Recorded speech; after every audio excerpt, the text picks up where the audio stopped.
letter as if it were his last words, and he was trying to find a way to save him. Left in the lurch, Ray becomes distraught and lays on his bed while he recalls his conversations with his mother, who informed him that he would find his father no matter what. However, when he forces to go with her, Scarlett refuses and tells him to take his own path, assuring him that his father would want this too.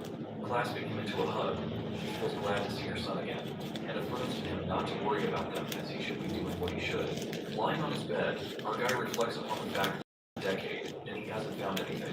He feels hopeless as he hasn't improved in the slightest, just like a human. Couldn't even take his revenge from his dragon kind, nor could he protect who he holds dear. Thinking that everything just sucks, Gary enters the room and asks Ray if he met his mother and what she told him about his father's condition. But our boy, who seems to be falling apart inside, assures him that his father is fine and walks out of the room, while Gary assumes that something doesn't feel right. While Ray walks out, he leaves a paper behind and it grabs Gary's attention. Thinking what this is, as soon as he picks it up, Dan sneaks up on him and snatches the paper, thinking that it is a love letter from a fangirl as he was looking at it so intently. Poor Gary freaks out and asks him to give the paper back as he tries to snatch it from him. But Dan, with a freaky smile on his face, tells Gary not to be shy and asks him to let him see the passionate confession of love. As they joke around with the paper, in the meantime, the other roommates enter the room and glares at them with confusion. Eventually, Gary lets out that it's a letter addressed to Ray, and that's when they all get to know about his father being infected by the plague of shadows. Upon knowing the truth, Dan lets out that poor guy had a rough childhood, so they should treat him better. Hearing about Ray's sob story, Monk feels bad for him. The next scene then takes us to the cafeteria, which seems to be filled with people, and we see our boy Ray walking all alone. But then Sylvia makes it look like a coincidence and asks Ray to eat together. Then he heads to the dorm room and notices his tiny bed all sleek and spotless. As our boy wonders who cleaned his stuff, Dan and Ian nervously inform him Sylvia made his bed as she is such a nice girl. While Dan and Ian make it obvious with their terrible acting, Ray immediately gets a hunch and thinks about what is going on with these guys. The next day, Ray drops some fresh flowers in a pot. Gary tells him that he picked some fresh lilies as he thought it would help his friend brighten things up around him. Taking it the long way, Ray makes lets out nothing like that. Our guy wanted to ask them what his roommates are up to. When Gary decides to tell him the truth, he accidentally saw his letter. He jumps in invade his privacy and leaves him out of the way, and all the roommates end up reading the letter. Gary tells him that it's his fault, but Ray they are the best. Meanwhile, he's happy that Ray is not angry. Sudden noise that approaches him. It turns out to be Monk, and is carried by Dan. Such a bad state. Gary immediately asks what happened, and Dan exposes that Sebastian beat the crap out of him, adding that he was the one who provoked Monk into getting into a ranked battle with him. Assuming that a ranked battle ends immediately once one party surrenders, our boy inquires how he got hurt so badly. That's when Dan reveals Monk already passed out during the battle, and didn't even have a chance to surrender himself. However, Sebastian didn't stop and kept on beating him, concluding that he did it on purpose. At that moment, Monk calls out Ray and apologizes to him as he can't help him make his bed for the next few days. While Sylvia thinks that his limbs are fractured and they need to call the doctor right away, Ian goes to find one. On the other hand, as Gary asks Ray where he's heading, our boy, who seems to be losing his nerve after knowing what Sebastian did to his friend, says that he's going to get back at him for what he did to Monk. As he leaves, Gary grabs his hand and says to get a hold of himself, advising him not to act rashly. But our guy, determined to get revenge, asks Gary if he's coming with him. While Gary seems a bit reluctant, he lets out that he wants to get back at them for what they did to Monk, but Ray makes it clear that it's a retaliation. That's when Sylvia appears and reveals that Sebastian is from House Delbert, while Gary adds that he's the youngest son of Sir Delbert, so it's better if they don't get on his bad side. Not caring about this at all, our guy asserts that Sebastian started it, so he should pay for what he did and go on his way. Furious, Gary yells at him for not acknowledging the situation, and informs him that it's not the first time that young Delbert has done something like this. Nobody wants to cross paths with him in the academy, and warns Ray that he might get expelled. But our reckless red-haired fella assures him that he's going to be okay since he's not a dumbass. Pushes him in an official rank, and he can get back at him rightfully without breaking any rules.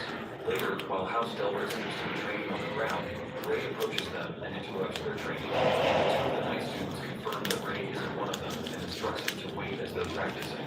Without wasting a second, our guy asks for Sebastian, and Those knights confirm if he's really looking for Seabass, as they don't recall him talking about a red-haired friend. While Ray asks them to get out of the way, the silver-haired guy hears Sebastian's spooky yells and asks them what's happening. As Eric, the silver-haired guy, moves toward them, he's informed that this red-haired guy wants to barge in here and seems to be looking for Sebastian. Walking forward, Eric utters that Seabass does not know any red-haired freaks and gets mad at Ray for barging in the middle of the train, adding rude remarks as he asks if his parents never taught him manners. Confronting each other, our guy makes it clear that if he's not the guy he's looking for, he has no business to do with the silver-haired bastard. While Eric grits his teeth in anger, Sebastian emerges and asks the red-haired guy if he's looking for him. Young Delbert takes a guess and says that Ray came here for his friend, assuming that he's the black belt as well. Feeling no need to explain his reasons, our guy straightforwardly tells him there's no need for small talk and challenges him to fight. Without a thought, he requests the battle against Sebastian with his watch, while the opponent lets out that it is quite direct. However, Sebastian refuses the battle and tells him to forget it as he witnesses Ray being ranked at 280. As our boy thinks if he's scared, young Delbert says that he manifests that it won't be much of a fight after seeing his low rank. Laughing hysterically, Sebastian mumbles that he thought the other black belt was the strongest, but Ray seems too weak. He then apologizes to Ray and assures him that he didn't hurt Monk's purpose, adding that it's a natural gap between them and the peasants, referring to the black belts. Saying that he does not want it to happen again, he shuts off Ray. While our boy leans toward the obnoxious bastard, Eric blocks his way and asserts that Sebastian might not stoop to his level to fight him. The silver-haired spoonie reveals that he's currently ninth ranked, so if Ray can fight him, it might pique others' interest in fighting with him as well. Asking if it works for his boss, Sebastian happily allows Eric to fight with Ray. Meanwhile, our guy asks the boss if he will accept his request once he finishes to meet Eric. As the silver-haired guy insisted our boy, Sebastian affirms to him that they will talk once the fight is over. The Delbert's house students are thrilled to see a real fight again, and feel lucky for being in a strong team as people come for challenges every day, hoping that it goes on long enough. Standing face to face, Ray confidently tells Eric to attack him. While Eric holds up to the prison door and is filled with pride, that the red-haired guy is getting caught, and advises him not to go crying for someone to take revenge for him later. As the others notice that the red-haired guy hasn't unsheathed his sword yet, Eric reckons that this is an excellent chance to show him what he is not, and thinks that he can stuff his not his sponsor. On the other hand, the boss, Sebastian, proudly looks at him, does the evil again, and the fight finally begins. While our guy is unarmed, one sees the leader, first sword in hand, he pulls the Sebastian sword to his head, however, to his surprise, Ray dodges the attack and walks apart. Seeing his jaw drop, Eric wonders how he managed to dodge such a quick and powerful attack. Knowing it's not over yet, he prepares again to make another strike. As the fight continues, Ray presses and dodges the attack, but he defends the wing as he effortlessly leaps in the air. Stressed out, Eric uses his hands to continue to attack as fast as he can.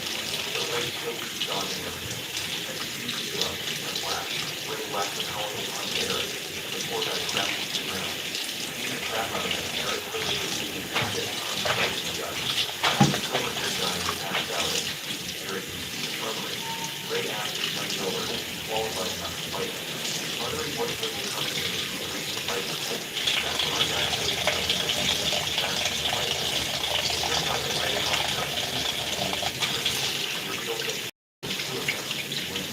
Freaking out after watching the crystal, Sebastian asks him where he got those, clarifying that he doesn't want to get in trouble for his seriously.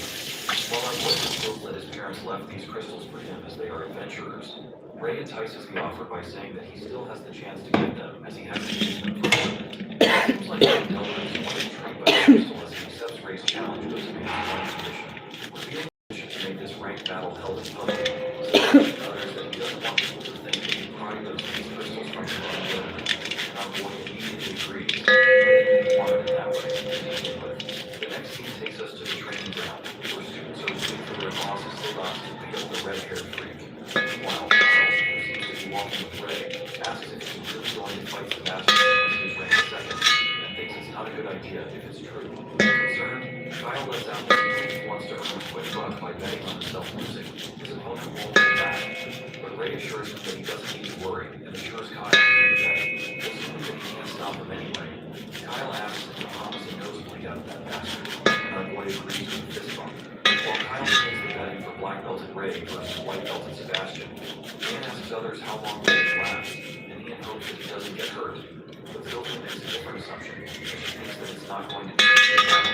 Hearing this, Dan teases her as he says that love really makes people blind, while Sylvia justifies that she doesn't like that guy, proving her point. As she gets mad at Dan, saying that he is blind because he does not believe how strong Ray is, Gary contemplates that he is not worried about whether Ray will win this battle. Instead, he's more worried about Sir Delbert, who might get mad at him for this. Stepping onto the battle stage, Sebastian, being the over-the-top guy he is, reminds Ray and mocks him by saying that the children of knights become knights, but the children of farmers become farmers, and no one can surpass the balance.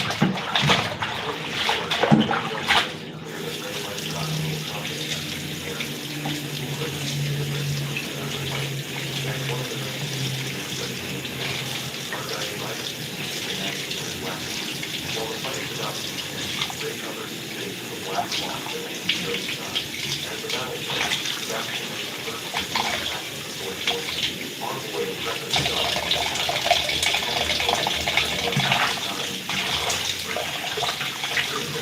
Pretty bad.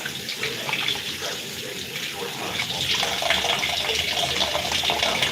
letting out if this is his true strength. Never win against him. In the middle of the battle, our guy asks Sebastian why he talks so much and assumes that he's been losing all this time because he keeps running his mouth.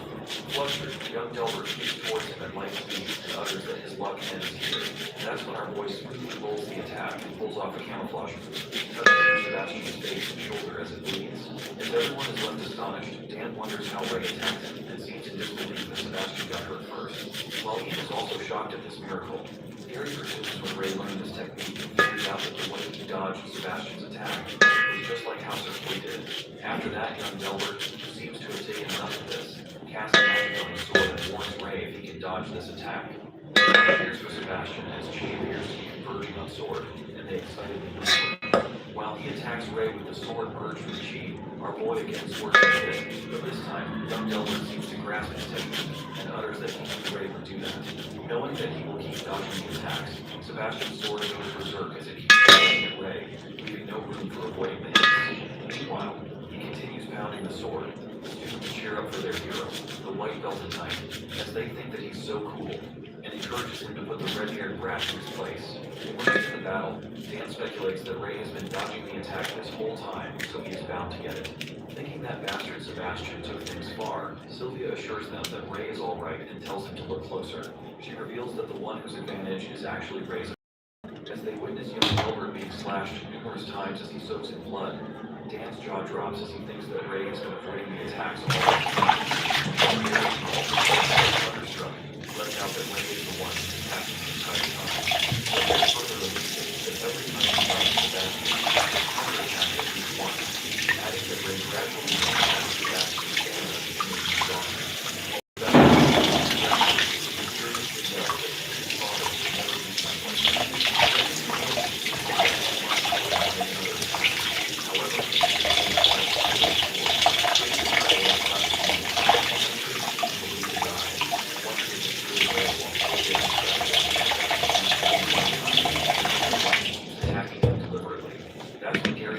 That Ray is doing it on purpose and wants to torture his opponent bit by bit, playing with him just like a predator would with his prey.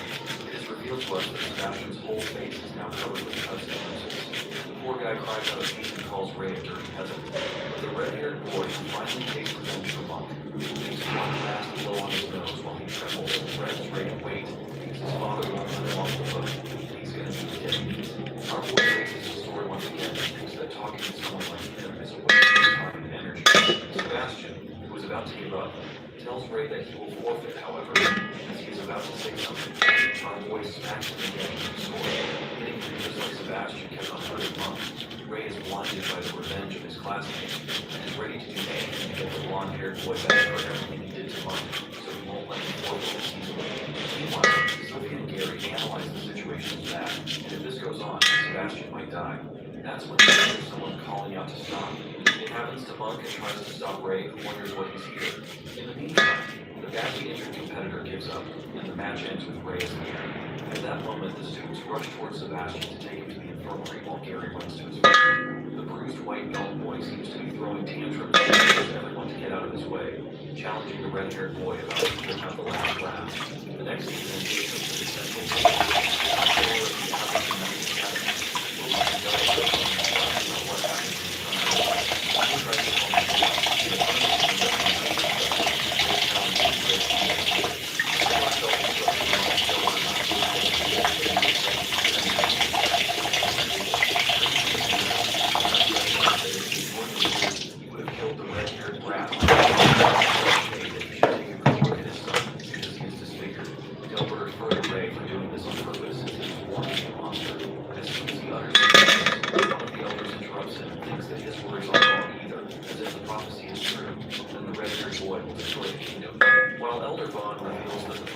also foretold that the red-haired boy might become the chosen savior of this world.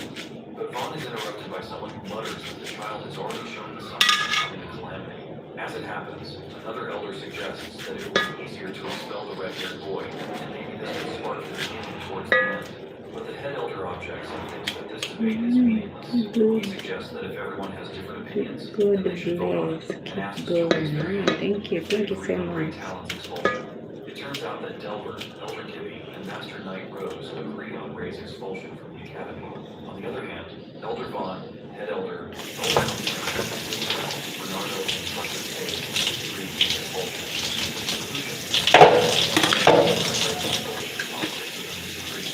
Therefore, the Elder is expulsion from the board. Next, Ray is looking down on his own eyes closed, and as he wonders if it might be Sylvia, who didn't see him in the dorm, so she decided to look on the roof. While her guide lets her know that he wants to be alone for a while, she asks him about money. Upon hearing this, he's rather surprised as if Sylvia reads his mind. After that, she confesses to Ray that he must be different from Ray as a teenager. He's not good at talking, or understanding people's emotions. But our boy interrupted her by saying that he doesn't care. Flustered, Sylvia tries to justify herself by telling him that's not what she meant. Sylvia clarifies that she knows he's not a bad person, and every time she sees him confused or mad, she thinks that she can help somehow, and hopes that he trusts them a little more because they're friends after all. Wondering if they're friends, Ray pushes her against the wall, leaving her shocked. Activating his dragon eye, he raises his head and asks her if she's afraid of him. Being honest, she reveals to him that sometimes she does get scared, but she doesn't think he's a bad person. At that moment, Sylvia smiles and compliments his dragon eye, saying it really suits him, advising him not to treat himself like a monster. As soon as he hears this, Ray's eyes turn back to normal. He turns around and ponders that every time he feels like he has seen how humanity truly is, things change immediately, and it seems like he still has a long way to go until he really understands humans. On the other side, Delbert furiously walks out of the building and decides to kill the red-haired monster someday since he doesn't care about prophecies. Just then, he's approached by Elder Gibby, who grabs the knight's attention by telling him that he knows that Delbert thinks the knights should only come from noble blood, which is an interesting point of view, adding that this caught his attention. Meanwhile, Sylvia walks down the stairs. She's approached by a blonde-haired boy who is also a white noble. The guy then asks her about Thank you so and much. she informs him that Ray is upstairs. He thanks the beautiful lady and heads upstairs while Sylvia wonders if she ever came across someone like him in their year. While Ray is still on the roof, he hears someone coming near him and thinks that asking why she came back. But to his surprise, it turns out to be someone else, the blonde-haired guy from earlier who informs Ray that he was mistaken him for someone else. That's when that guy introduces himself as Harry Delbert. The second they're speaking, our boy makes an annoying face and realizes that he belongs to the Delbert family. Harry tells him that he defeated his little brother, which leads Ray to assume that he's here to take revenge. But the guy refuses and mutters that he has misunderstood his intentions as he is not here because of something so trivial. Instead, upon hearing this, our guy is left behind to be very thankful to see him. Harry and his brother can meet. After that, he comes back to the field to make him learn a good lesson. As the guy finishes his talk, Ray turns around and is about to leave, but Harry stops him by saying that they can't have a rank battle because they're not in the same year and urges to teach him a lesson. He hands him a wooden sword, and our guy accepts the gift. That after all that talk, he wanted to take revenge after all. But Harry assures him that he just wanted to see how strong the person who defeated his brother is, and challenges the red-haired guy to show him what he's got. Meanwhile, Ray prepares himself, argues that Harry gives a different feeling than everyone else, so he decides to change his moves and strikes toward him. Harry impeccably halts the attack, and Ray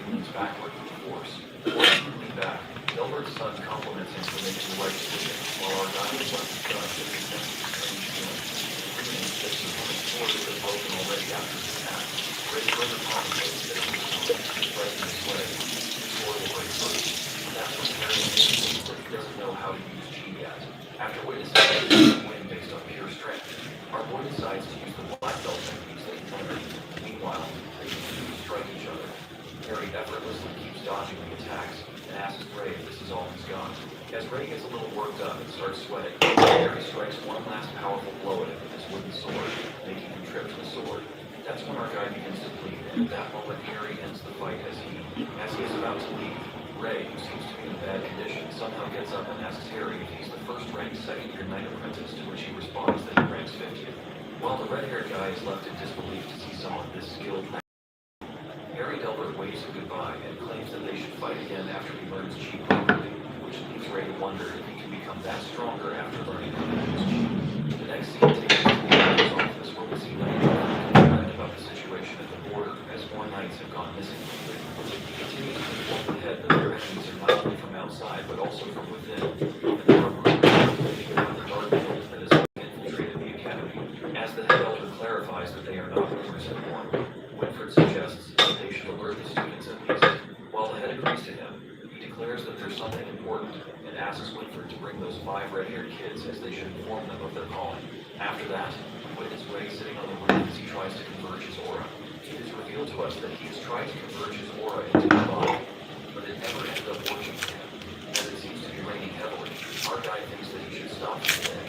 However, at that moment, he witnesses some suspicious people furtively moving around the academy. He comes to realize that those people are planning an ambush as they see their target in sight. People step closer to their target, who appears to be one of the elders. Ray activates his dragon eye and notices that they are a player in shadows. He takes off his black belt and reckons that they have anything to do with his father. On the other hand, the masked people block the elder's way as they leave to fear that his road is while the elder mumbles that the rumors of the dark guild entering the academy were true. One of the guild members finds out that he realizes it's too late, and that soon the dark guild will take over the entire academy, and no one will be able to stop them.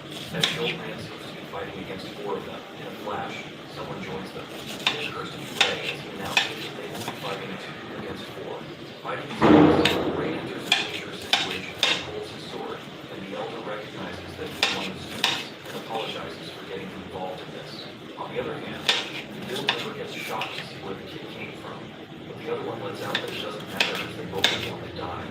While the old man prepares to fight and uses magic, he asks Ray to help him keep the 2 people occupied. As Ray engages with the 2 members, he speculates.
I'm cooking a garlic.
Good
morning too.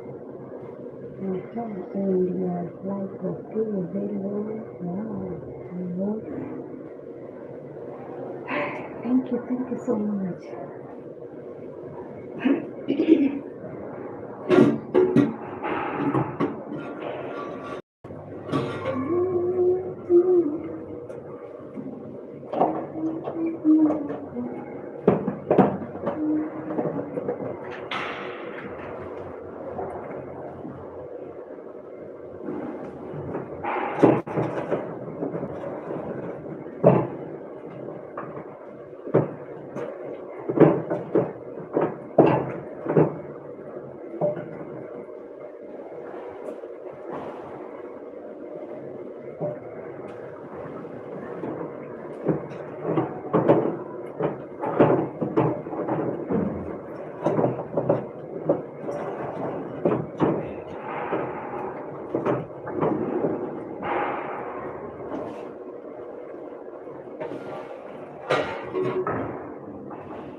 Hi, thank you so much.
thank you guys for those who have been part of this channel of the live stream. Thank you so much. So see you guys in the next video. I'm coming soon.